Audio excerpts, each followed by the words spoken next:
Symphony max 10 এমন একটি smartphone যেটা লঞ্চ করা হয়েছে ৭,০০০ টাকার নিচে, কিন্তু আপনি যদি লোকাল মার্কেট থেকে কেনেন এই ফোনটি আপনারা ৬,২০০ টাকায় পেয়ে যাবেন। এই ফোনটি আপনারা দুইটা ভেরিয়েন্টে পেয়ে যাবেন, 232GB এবং 332GB। তো ৬,২০০ টাকার ফোনটি কেমন হতে যাচ্ছে এটা নিয়ে আজকে আমি আলোচনা করব। তো আলোচনা করার আগে আপনার কাছে একটাই রিকোয়েস্ট হয়, প্লিজ একটা লাইক করুন, একটা সাবস্ক্রাইব করুন। চলুন শুরু করা যাক। প্রথমে আসা যাক এই ফোনটির ডিজাইন সেকশনে। এই ফোনটির হাইট হবে ১৬৬.৩ মিলিমিটার। এই ফোনটির ওয়াইড হবে ৭৫.83 মিলিমিটার। এই ফোনটির থিকনেস হবে 8.79 মিলিমিটার এবং এই ফোনটি আপনারা পেয়ে যাবেন ১৯৩ গ্রামে। এই ফোনটি বিল্ড করা হয়েছে প্লাস্টিক বডি দিয়ে এবং গ্লাস ফ্রন্ট দিয়ে। এই মোবাইলটি আপনারা পেয়ে যাবেন তিনটা কালারে, mini green silk, titanium light blue, ফোজিয়াল গ্রে। এই ফোনটির ডিজাইনটি আমার কাছে ঠিকঠাকই মনে হয়েছে। যদি আমি এখানে রেটিং করি তাহলে রেট আসবে 7/10। এবার আসা যাক এই ফোনটির হার্ডওয়্যার এবং সফটওয়্যার সেকশনে। এই মোবাইলের অপারেটিং সিস্টেম হবে অ্যান্ড্রয়েড এবং ওএস ভার্সন হবে 14 এবং এখানে চিপসেট হিসেবে ব্যবহার করা হয়েছে ইউনিসক SC9863A1 এবং সিপিইউ কোর হবে অক্টা কোর এবং আর্কিটেকচার হবে 64 বিট এবং এটা 28 ন্যানোমিটার ফেব্রিকেশনে তৈরি। এই মোবাইলে জিপিইউ হিসেবে ব্যবহার করা হয়েছে GE8322। এবার আসা যাক এই ফোনটির ডিসপ্লে সেকশনে।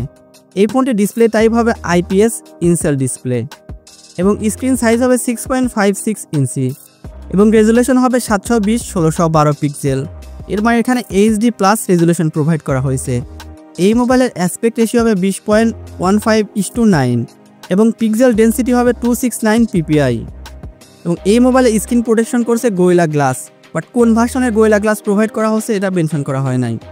এই মোবাইলের ডিসপ্লেটি হবে 60Hz রিফ্রেশ রেট, যেটা অ্যাজ ইউজুয়াল সব ফোনেই প্রোভাইড করা হয়ে থাকে। তো দামের কথা তো আমাদের মাথায় রাখতে হবে, তো দামের দিক দিয়ে বিচার করলে এটা ঠিকঠাক আছে। এবার আসা যাক এই ফোনটির ক্যামেরা সেকশনে। এখানে ক্যামেরা সেটআপ হিসেবে ব্যবহার করা হয়েছে সিঙ্গেল ক্যামেরা, যার রেজুলেশন হবে 5 মেগাপিক্সেল এবং অ্যাপারচার হবে 2.2। এই মোবাইলে অ্যাটলিস্ট যদি 48 মেগাপিক্সেলের ক্যামেরা দিত তাহলে ঠিকঠাক হতো। এই ক্যামেরাতে রয়েছে অটোফোকাসের মতো সুবিধা এবং এখানে আপনারা পেয়ে যাবেন ফ্ল্যাশ লাইটের মতো সুবিধা। এই মোবাইল দিয়ে যদি আপনি ফটো তোলান তার সর্বোচ্চ রেজুলেশন হবে 2560x1920 পিক্সেল। এখানে আপনারা বেশ কিছু সেটিং পেয়ে যাবেন, তার মধ্যে অন্যতম হচ্ছে এক্সপোজার, কম্পেনসেশন, ISO কন্ট্রোল। এখানে আপনারা পেয়ে যাবেন ডিজিটাল জুমের মতো সুবিধা। এখানে আপনারা বেশ কিছু শুটিং মুড পেয়ে যাবেন, এর মধ্যে continuous shooting, high dynamics range mode etcetera. এই মোবাইলের ক্যামেরায় আপনারা বেশ কিছু ফিচার দেখতে পারবেন, তার মধ্যে অন্যতম হচ্ছে auto flash, face detection, touch to focus and screen recorder. এই ফোন দিয়ে যদি ভিডিও রেকর্ড করেন তার সর্বোচ্চ রেজুলেশন হবে 1920x1080 এবং ভিডিও FPS হবে 30। এবার সাজাক এই ফোনটির সেলফি ক্যামেরায়। এখানে সেলফি ক্যামেরা হিসেবে ব্যবহার করা হয়েছে সিঙ্গেল ক্যামেরা, যার রেজুলেশন হবে 5 মেগাপিক্সেল এবং অ্যাপারচার হবে 2.2। ভিডিও রেজুলেশন হবে 1920x1080 এবং ভিডিও FPS হবে 30 FPS। তো আমার কাছে মনে হয় যদি সেলফি ক্যামেরা একটু ভালো হতো তাহলে বেটার একটু ডিল হতো। এবার আসা যাক এই ফোনটির ব্যাটারি সেকশনে। এই ফোনটির ব্যাটারি টাইপ হবে লিথিয়াম পলিমার ব্যাটারি, যার সর্বোচ্চ ক্যাপাসিটি হবে 5000 mAh এবং প্লেসমেন্ট হবে নন রিমুভেবল এবং স্ট্যান্ড বাই হবে আপ টু 240 আওয়ার্স এবং টক টাইম হবে আপ 40 আওয়ার্স। এই মোবাইলে ব্যবহার করা হয়েছে USB Type-C পোর্ট এবং যার ভার্সন হবে 2.0। এবার আসা যাক এই ফোনটির মেমোরি সেকশনে। এখানে ইন্টারনাল স্টোরেজ হিসেবে ব্যবহার করা হয়েছে 32GB এবং এক্সপ্যান্ডেড মেমোরি হবে আপ টু 256GB, তার মানে এখানে আপনারা 256GB মেমোরি পর্যন্ত অ্যাড করতে পারবেন। এই মোবাইলে আপনারা পেয়ে যাবেন OTG'র মতো সুবিধা এবং র্যাম হবে 2GB এবং 3GB। এবার আসা যাক এই ফোনটির নেটওয়ার্ক এবং কানেক্টিভিটি সেকশনে। এখানে বেশ কিছু নেটওয়ার্ক পেয়ে যাবেন, এর মধ্যে অন্যতম 2G, 3G, 4G। এই মোবাইলে আপনারা পাবেন না 5G'র মতো সুবিধা। এখানে সিম স্লট হিসেবে ব্যবহার করা হয়েছে ডুয়েল সিম স্লট এবং সিমের সাইজ হবে অবশ্যই ন্যানো সিম। এই মোবাইলে আপনারা EDG এর সাপোর্ট পেয়ে যাবেন এবং GPRS এরও সাপোর্ট পেয়ে যাবেন এবং ভল্টিরও সাপোর্ট পেয়ে যাবেন। এই মোবাইলের ওয়াইফাই হিসেবে ব্যবহার করা হয়েছে Wi-Fi 6 এবং 5 GHz।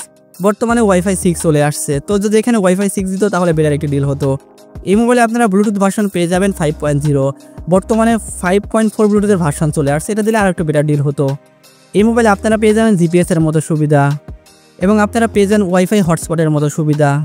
এবার আসা যাক এই ফোনটির সেন্সর এবং সিকিউরিটি সেকশনে। এখানে বেশ কিছু লাইট সেন্সর ব্যবহার করা হয়েছে, এর মধ্যে অন্যতম হচ্ছে light sensor, proximity sensor, accelerometer sensor, compass sensor এবং জাইরোস্কোপ সেন্সর।